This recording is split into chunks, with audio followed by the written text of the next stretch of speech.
is SMNI News Channel. Truth that matters.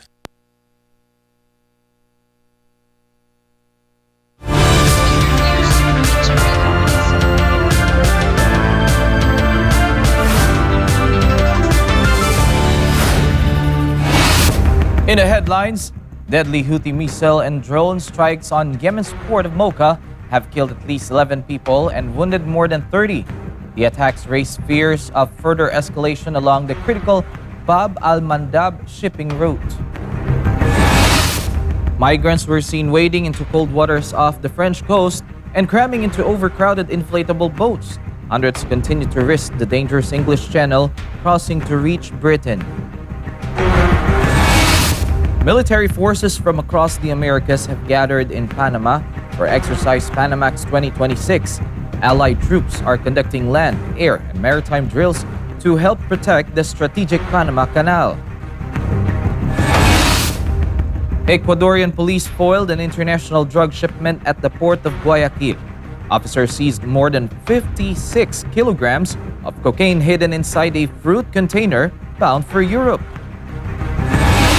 Back home, Senator Robin Padilla is pushing for fines and penalties against those who intentionally use false addresses in legal documents to prevent respondents from receiving notices in preliminary investigations. And in sports, Swiss tennis star Belinda Bencic praised Filipino fans in Toronto for their enthusiastic support, despite facing Philippine favorite Alex Yala in their Canadian Open match. I'm Carlo de la Peña. Newsline World starts now.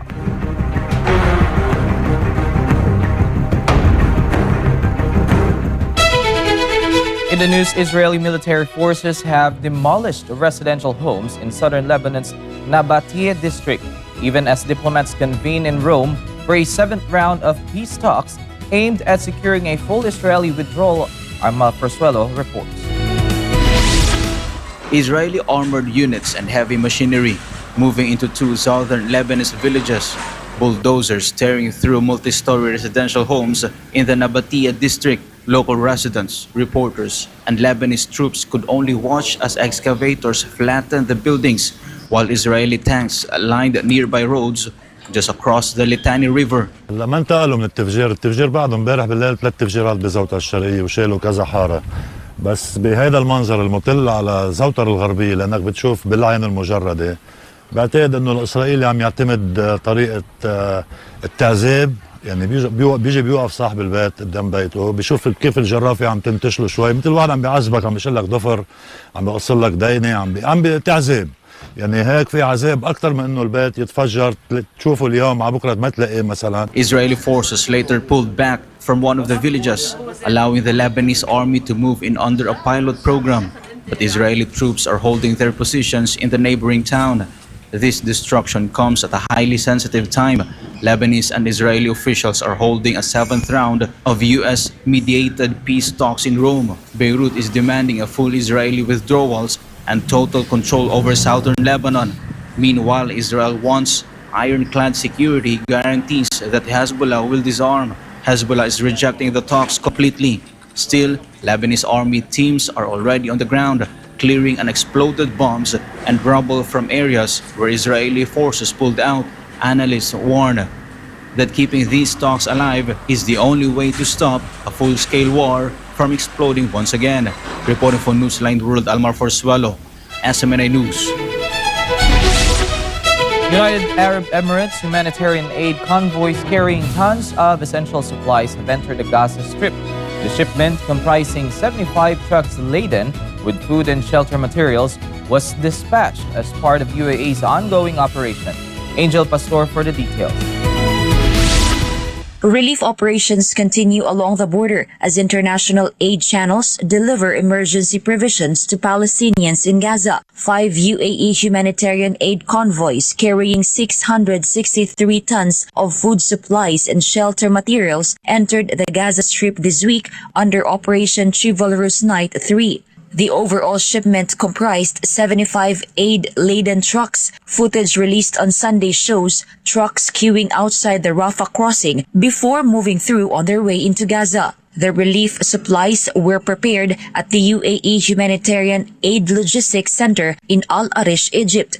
At the Egyptian facility, logistical teams receive, sort, and prepare aid before dispatching convoys directly towards the Gaza Strip. The UAE confirmed it is maintaining regular aid convoys to meet basic needs and support Palestinians in Gaza. Operation Chivalrous Night 3 was originally launched on November 5, 2023. The initiative was established under directives from UAE President Sheikh Mohammed bin Zayed Al Nahyan following the outbreak of the Israel-Hamas war in October 2023. Logistics teams at the Al Arish Center continue to manage an integrated system covering the receipt, sorting, and transport of relief items to sustain the ongoing flow of assistance.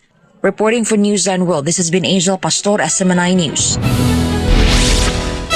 Officers from Ecuador's National Police have foiled an international drug shipment at the port of Guayaquil, seizing over 56 kilograms of Europe-bound cocaine concealed inside a fruit container. Virgil Parba has the details. Ecuadorian security forces intercepted 50 packages of cocaine hidden within the commercial fruit container during targeted port control inspections in Guayaquil. The illicit cargo was pinpointed by specialized canine units before anti-narcotics personnel extracted the concealed packages, yielding a total weight of 56.6 kilograms, equivalent to nearly 486,000 individual doses. Police units arrested one suspect, identified as Edison Orlando Delgado, during the waterfront operation. Interior Minister John Reinberg confirmed that the seized narcotics carried an estimated street value of $2.2 million on the European black market, characterizing the interception as a major financial blow to transnational smuggling rings. The operations forms part of heightened maritime security controls deployed across major Ecuadorian sea terminals to combat drug trafficking structures, exploiting agricultural exports logistics. This has been Virgil Parba, your Global Citizen correspondent, reporting for Newsline World.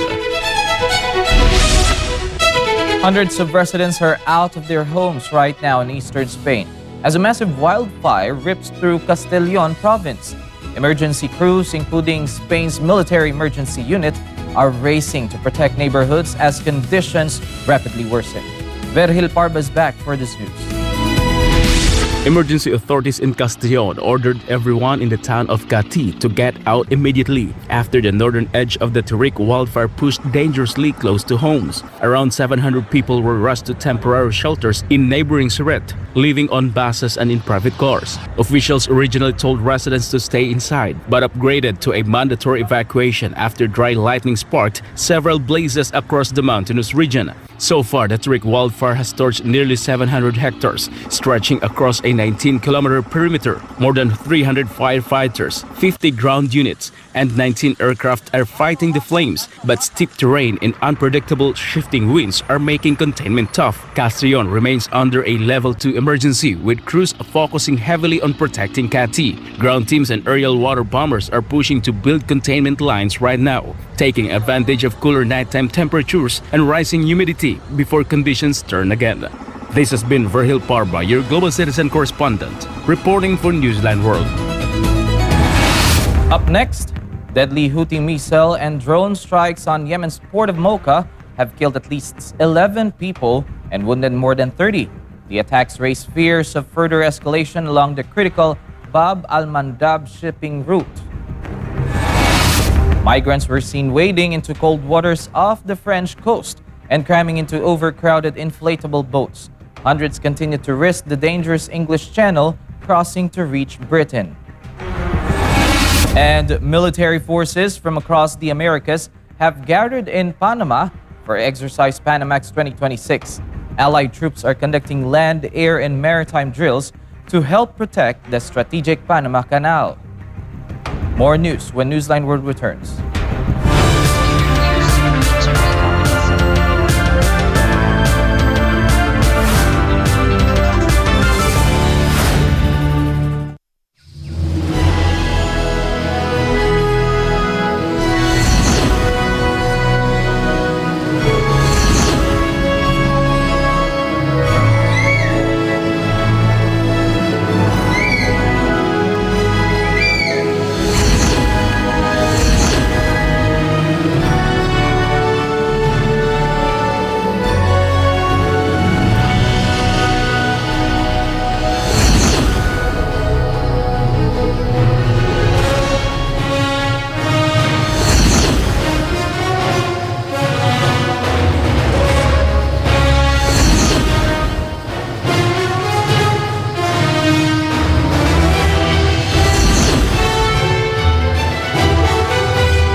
For years, Sunshine Media Network International has remained committed to delivering truth that matters. Anchored on the principles of responsible journalism, the network prioritizes facts, clarity, and information that truly matters to the public. SMNI provides a platform for voices that are often unheard, stories that deserve attention, and issues that demand understanding. Public service and national interest remain at the heart of every broadcast. Through consistent reporting and meaningful programming, SMNI continues to strengthen credibility and build public trust. This commitment to truthful and relevant reporting has not gone unnoticed. Over the years, SMNI has received various awards and recognitions from different institutions and organizations. These honors highlight the network's contributions to public service, broadcasting excellence, and nation-oriented programming. Each recognition stands as a testament to SMNI's dedication to responsible journalism and meaningful storytelling. More importantly, these accolades reflect the confidence and trust placed by the public and partner institutions. Guiding this mission is the vision of the network's honorary chairman, Pastor Apollo C. Kibaloy. His leadership underscores the belief that media can be a powerful force for nation building. Under this vision, SMNI promotes unity, moral values, and responsible citizenship among Filipinos. Programs are designed not only to inform, but also to inspire and empower communities. Because for SMNI, the mission goes beyond broadcasting. It is about contributing to the progress and development of the nation. This commitment to service extends beyond the television screen. Through the SMNI Foundation, the network implements humanitarian and community outreach initiatives across the country. Programs provide assistance to communities, children, and families in need, bringing help where it matters most. SMNI also works hand-in-hand with its partner organizations, including the Sunshine Philippines Movement, the Keepers Club International, and the Children's Joy Foundation Incorporated. Together, these organizations promote volunteerism, compassion, and social responsibility. Their programs demonstrate SMNI's commitment to real public service, turning advocacy into action. SMNI, delivering truth that matters for nation building.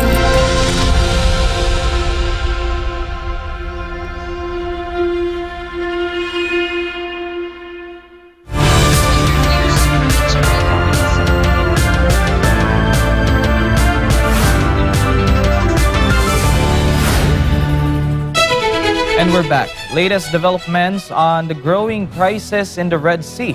Deadly Houthi missile and drone attacks on Yemen's strategic port of Mocha have left at least 11 people dead and more than 30 others injured, threatening to spark a major escalation along the critical Bab al-Mandab maritime route. Almar Forsuelo has the details. Commercial ships are still pushing through the Bab al-Mandab Strait off Mayun Island, just miles from where those heavy Houthi missiles and drones slammed into the port of Mocha. Local health authorities and military officials said at least 11 people were killed, including 8 government troops and 3 civilians, while 32 others were wounded. The strikes reportedly hit port quays, commercial warehouses, and nearby residential areas. Houthi military spokesperson Yahya Sari claims the operation targeted Saudi military positions and armed depots, calling it payback for alleged coalition reinforcements along Yemen's western coast. Yemen's internationally recognized government rejected the claim, saying the bombardment damaged civilian port infrastructure, cargo, and residential areas. The attack follows a Houthi drone strike on Saudi oil facility and the group's declaration of a naval blockade in late July.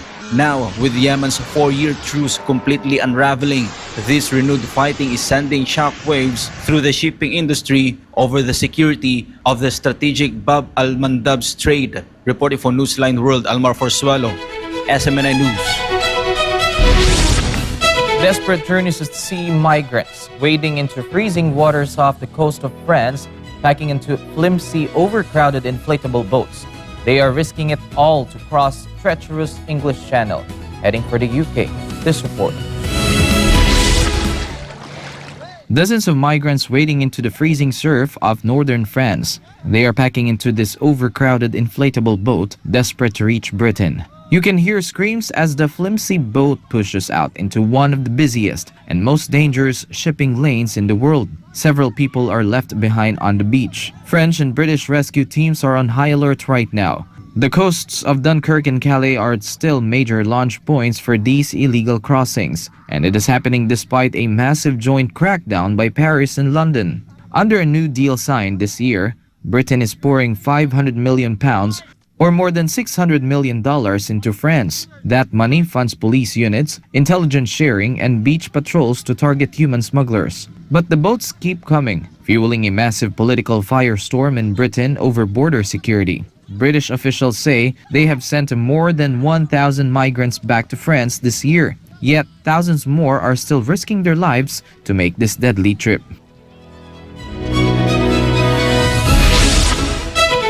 Philippine Senator Robin Padilla is pushing for penalties and fines against anyone who deliberately uses a false address to prevent a respondent from being notified or appearing in a preliminary investigation.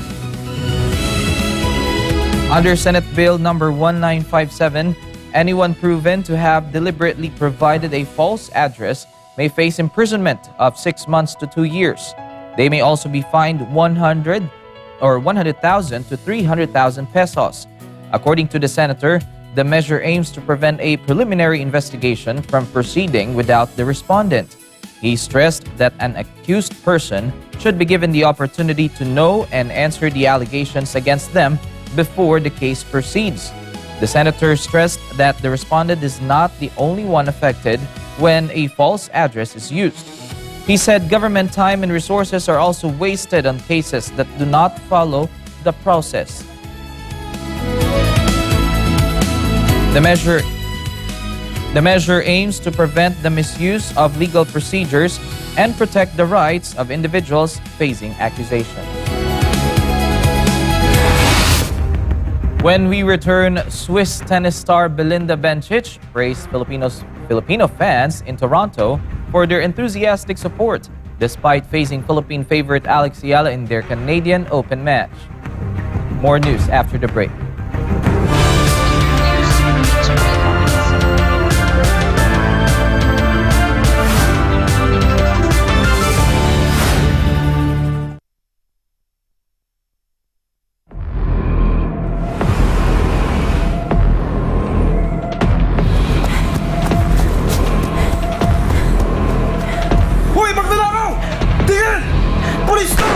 Hala, magnanakaw! Magnanakaw! Magnanakaw! Uy, magnanakaw! Magnanakaw! Magnanakaw! Ano kayang gagawin ko? Ipamimigay ko yung konti para tumigil sila sa pag-iingay. Pare, magnanakaw, namimigay ng pera. Eto ang sayo. Wow! Ang bait lang magnanakaw! Eto naman sayo. Kuya, yung eto share ko! Sana Huwag ka nang maingay. Eto pa. Tama na yan. Nakikipalato lang kayo eh. Huwag nang maingay.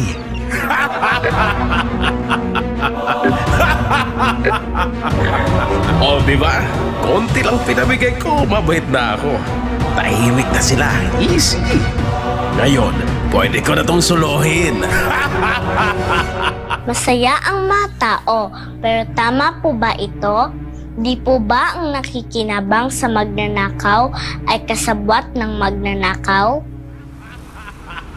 Ikaw, kinukonsenti mo ba ang legal na korupsyon?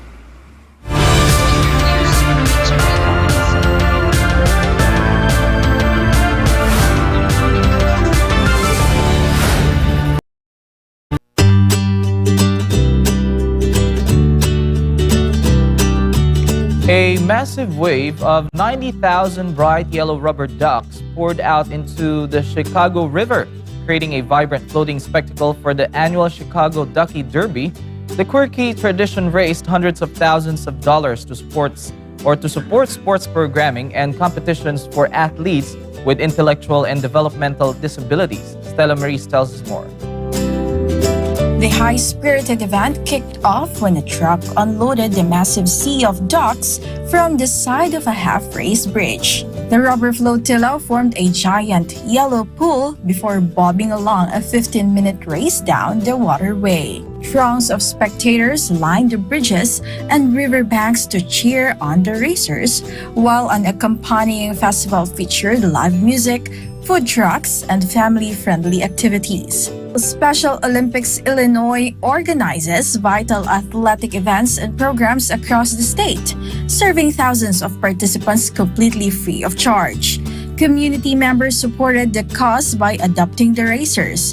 A $10 donation sponsored a loan dock, providing an athlete's lunch at the competition, while a $30 quack pack of 6 ducks funded gold medals for an entire team. The community response was overwhelming, driving strong fundraising totals for the organization. Beyond supporting a great cause, the event offered high stakes for the duck sponsors. The individual holding the tag for the fastest floating duck won a brand new SUV, while runner-up prizes included cash rewards and premium sports tickets. Event organizers and athletes emphasized that the light-hearted race translates into heavy impact support, ensuring that local competitors have the resources, meals, and recognition they deserve all year long. This has been Stella Maris, your citizen correspondent, reporting for Newsline World.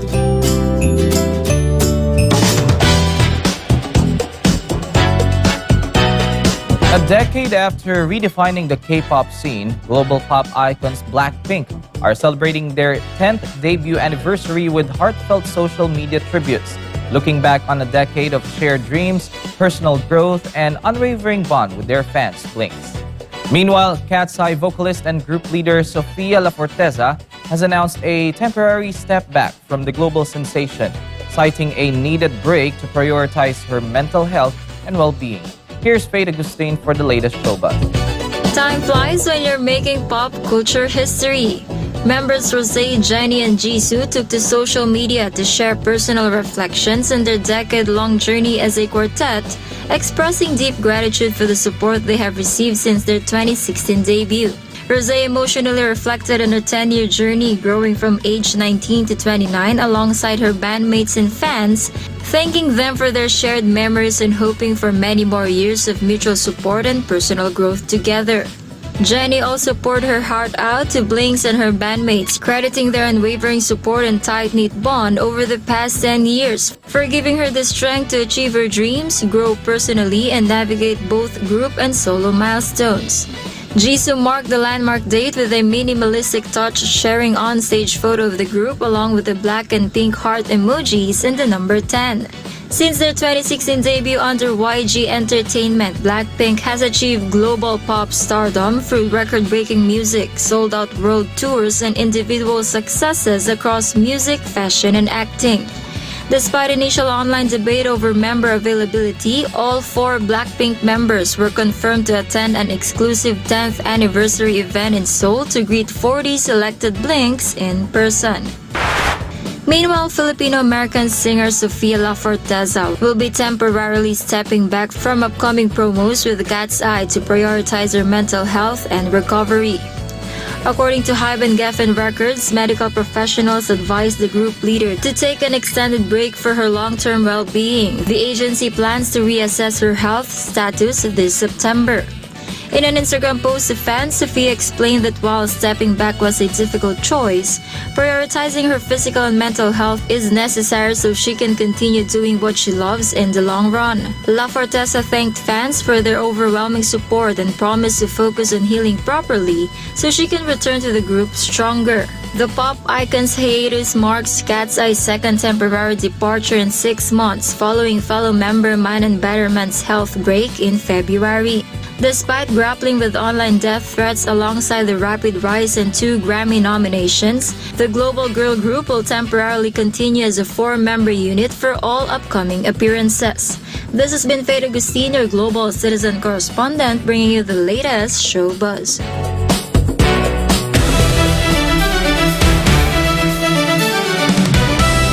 Swiss star Belinda Bencic may have been on the opposite side of the net from Alex Yala, but she still appreciated the strong support from Filipino fans in Toronto.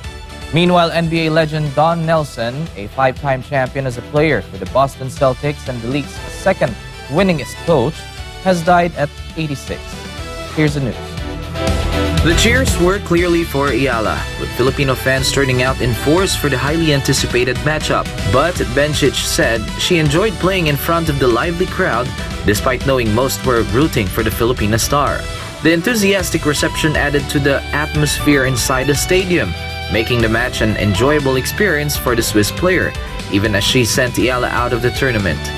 Bencic advanced to the quarterfinals of the WTA 1000 National Bank Open after beating Ayala 6-4, 6-love in the 4th round.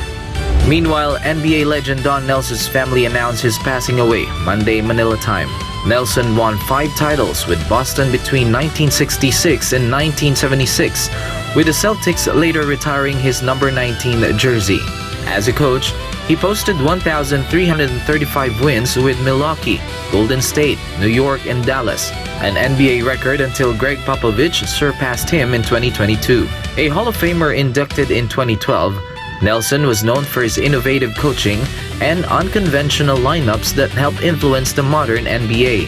He never reached the NBA Finals as a coach, but remains one of the league's most influential figures. Current Warriors coach Steve Kerr described Nelson as a true innovator whose impact on basketball is still felt today.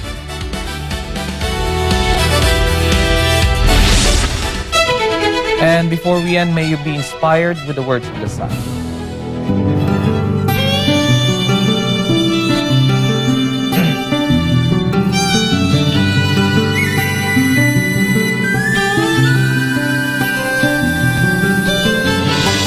Do what is right. Defend what is right. Die for what is right.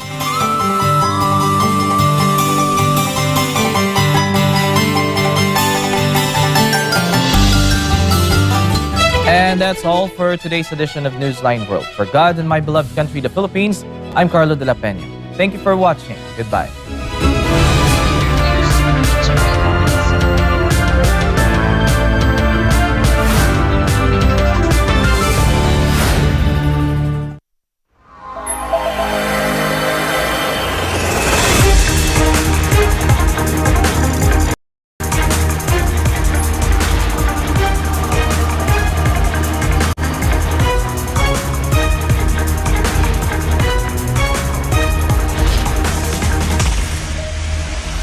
This is SMNI News Channel. Truth that matters.